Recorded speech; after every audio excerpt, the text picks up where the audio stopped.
लाहौर से अलसूख बाहर निकलते ही अंदाजा हो गया कि जीटी रोड की 110 किलोमीटर पट्टी को पाकिस्तान का सरहदी दिल यूं ही नहीं कहते। शादरा से गुजरात तक छोटे बड़े कारखानों की एक ना खत्म होने वाली कतार जो रावी से दरियाए चनाब तक चलती चली जा रही है।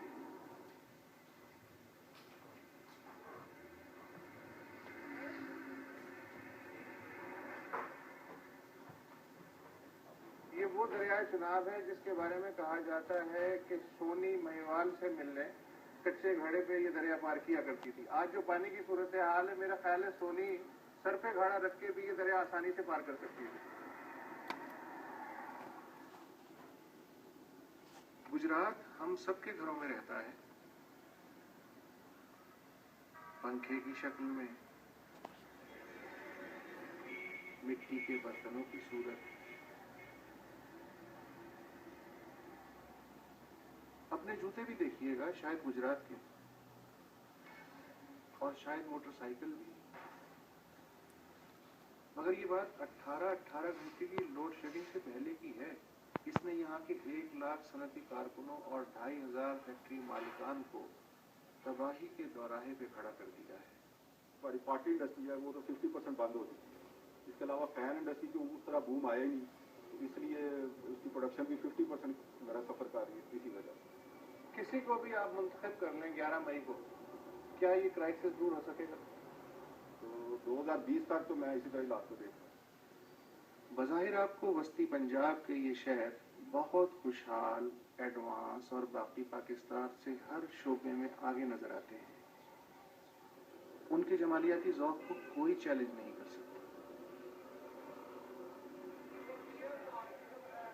वो जीना जानते हैं।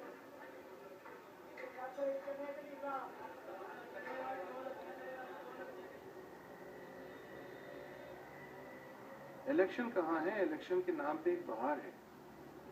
कितनी जमहूरी लग रही है ये सारी फसल, मगर जरा सा खुरचो तो अंदर से फरसूदा कबाइल ही निकल आता है। रिश्ते नाते से वोट तक सब फैसले जाट, गुज्जर, आराइन, राजपूत और कश्मीरी के दिमाग से होते हैं। मुझे पिछले इलेक्शन में भी याद है कि एक बरादरी के कैंडिडेट जो थे वहाँ उस इलाके में कोई 10 के करीब पोलिंग स्टेशन थे जहाँ दूसरे फरीक को सिर्फ इसलिए कोई पोलिंग एजेंट न मिल सका तो उसकी बरादरी का वहाँ कोई शख्स नहीं था। कहने को जिला गुजरात की 3 तहसीलें हैं, मगर अहले गुजरात नॉर्वे के दारुल हुकूमत ओस्लो और स्पेन के शहर बार्सिलोना को भी गुजरात का हिस्सा समझते हैं। 1300 देहातों में शायद ही ऐसा कोई गांव हो जहां यूरो और पाउंड के असरात ना हो, मगर यूरोप भी कुछ ना बिगाड़ सकता। वहां से जब वो वेल ऑफ होके आए, पैसा लेके आए, तो सबसे पहले उन्होंने यहाँ के असला खरीदा, बड़ा मकान बनाया और वो कश्मकश का हिस्सा बने, क्योंकि वो कोर्ट कचहरी के पैसे अफोर्ड कर सकते थे। अगर ये अफोर्डेबिलिटी कमजोर होती तो शायद कॉम्प्रोमाइज ज्यादा होते। लोगों ने आकर अपने अमाओ इजाद के बदले लेना शुरू कर दिए। लेकिन मादी खुशहाली कुछ ना कुछ तो सियासी सोच भी बदलती है।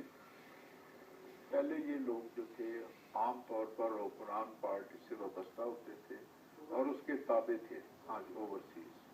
अब ये इंडिपेंडेंट हो गया सारे के सारे, और गुजरात में हर हल्के में 3-4 ऐसे नए कैंडिडेट आ गए जो पहले एक या दूसरे ग्रुप में शामिल होते थे बतौर सपोर्टर।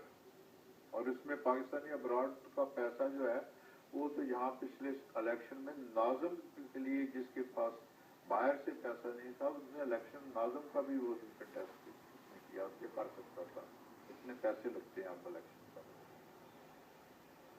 मगर शहर से परे गुजरात यूनिवर्सिटी में जाके लगता ही नहीं कि ये समाज अपने अंदर इस कदर पेचीदा भी हो सकता है। जब तक बाकी दीगर अवामत जो है उसमें शामिल ना हो, सिर्फ तालीम से कोई खास तब्दीली नहीं है। कि मैं एक मिसाल आपको देता हूँ कि कुरान मजीद में 1400 साल पहले माँ का बहन का हिस्सा मुकर्रर कर दिया था। लियाकत अली खान ने जनवरी 1948 में उसको कानूनी शक्ल दे दी थी, लेकिन आज तक गुजरात के यही इलाकों में ना बहन को हिस्सा मिलता है ना माँ को मिलता है। गुजरात ने बहुत से तकलीगी लोग पैदा किए हैं, क्या उन्हें ये मौजूआत काफी नहीं बात करने के लिए, लिखने के लिए?